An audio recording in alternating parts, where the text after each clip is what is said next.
জামাই আর বউয়ের মধ্যে পার্থক্য কি জানেন? জানি না।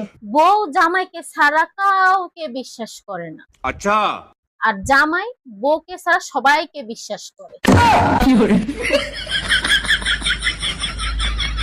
মেয়ের বিদায়ের সময় বাবা মা কান্না করে আর তুমি হাসতেছো, তোমার লজ্জা করে না? তোমার মনে আছে মেয়ে যখন ছোট ছিল তখন তুমি আমাকে বলছিলা মেয়ে না থাকলে তুমি আমার সংসার করতা না? ভুলে নাই, মনে আছে তো, কি হইছে? আজ সেই দিনটা আসছে। এত খুশি হয়ে লাভ নাই, তুমি আবার বাবা হচ্ছো।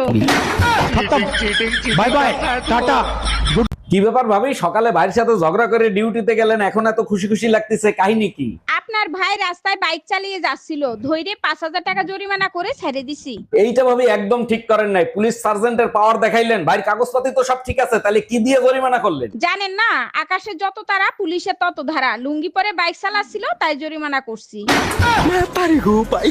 আচ্ছা, আগে তো তুমি প্রতিদিন মদ খেয়ে বাসায় আসতা, এখন খাও না কেন? মদ খাইলে উসজ্ঞান কিছু থাকে না, মানুষ পকেটের টাকাও চুরি করে নিয়ে যায়, তাই মদ খাওয়া ছেড়ে দিছি। দেখো, আমারই কিন্তু সন্দেহ করবা না, আমি কিন্তু তোমার পকেট থেকে কোনো দিন টাকা নেই নাই। তার মানে মদ খাওয়া ছাইরে দিছি, তাতে তোমার বড় ক্ষতি হয়ে গেল, তাই না?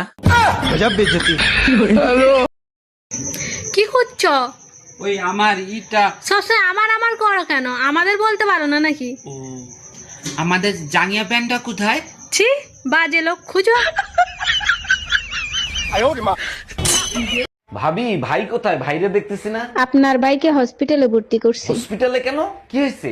সকালে হাত পা ভেঙে গেছিল। কালকে রাতেও দেখলাম ক্লাবে মেয়েদের সাথে ড্যান্স করতেছে। আমিও ডান্স করতে দেখছি।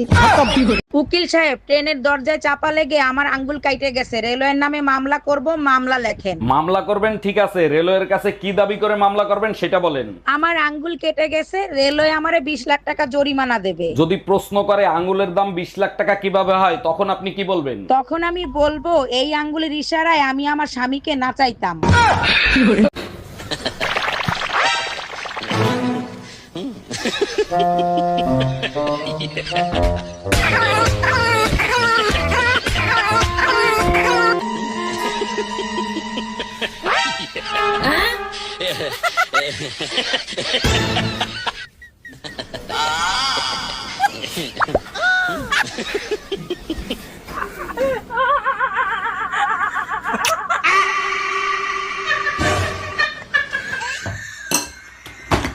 ও ভাবি, এবার পয়লা বৈশাখে ভাই তো আসলো না, বলেন তো আপনার সাথে পয়লা বৈশাখ আমি করি? করেন, সমস্যা নাই, কিন্তু আপনার ভাই পয়লা বৈশাখে যা যা করে আপনারও কিন্তু তাই করতে হবে। বলেন কি ভাবি, আমি তো অপেক্ষায় ছিলাম ভাই যা করে সেটা করার জন্য। আপনার ভাই সারাদিন ঘুরায়, তারপরে ডিনার করায়, তারপরে একটা আইফোন কিনে দেয়। ডাক্তার, প্রস্রাব করতে গেলে প্রচন্ড ব্যথা করে, কি করি বলেন তো? দাঁড়ান, চেক করে দেখতেছি কি অবস্থা। সর্বনাশ, মেশিন খারাপ হয়ে গেছে। বলেন কি, আমি তো এখনো তো বিয়েই করি নাই। আরে আপনার মেশিন না, আমার চেক করা মেশিন। ডাক্তার, বাচ্চার কান্নার আওয়াজ পাচ্ছি, ডেলিভারি কি হয়ে গেছে? হ্যাঁ অরুণ সাহেব, আধা ঘন্টা আগেই ডেলিভারি হয়ে গেছে, আপনার ছেলে হয়েছে। আচ্ছা ডাক্তার, একটা জিনিস আমার মাথায় খেলে না, বাচ্চারা ডেলিভারি হওয়ার সাথে সাথে কান্না করে কেন? ধরেন আপনি কারো বাসায় 9 মাস ফ্রিতে খাচ্ছেন, ঘুমাচ্ছেন, থাকতেছেন, হঠাৎ করে যদি আপনাকে লাথি মেরে বের করে দেয়, তখন আপনি কি করবেন? সত্যি করে বলেন তো, আপনি কি ডাক্তার নাকি হাতুড়ে ডাক্তার? আরে অরুণ সাহেব, এত রাগ করছেন কেন? কি হয়েছে আমারে খুলে বলেন। পোকায় খাইছে উপরের দাঁত, আপনি নিচের দাঁত তুলে ফেলাইছেন কেন? পোকায় নিচের দাঁতে দাঁড়ায় উপরের দাঁত খাচ্ছিল, এখন আর দাঁড়াতেও পারবে না, খাইতেও পারবে না।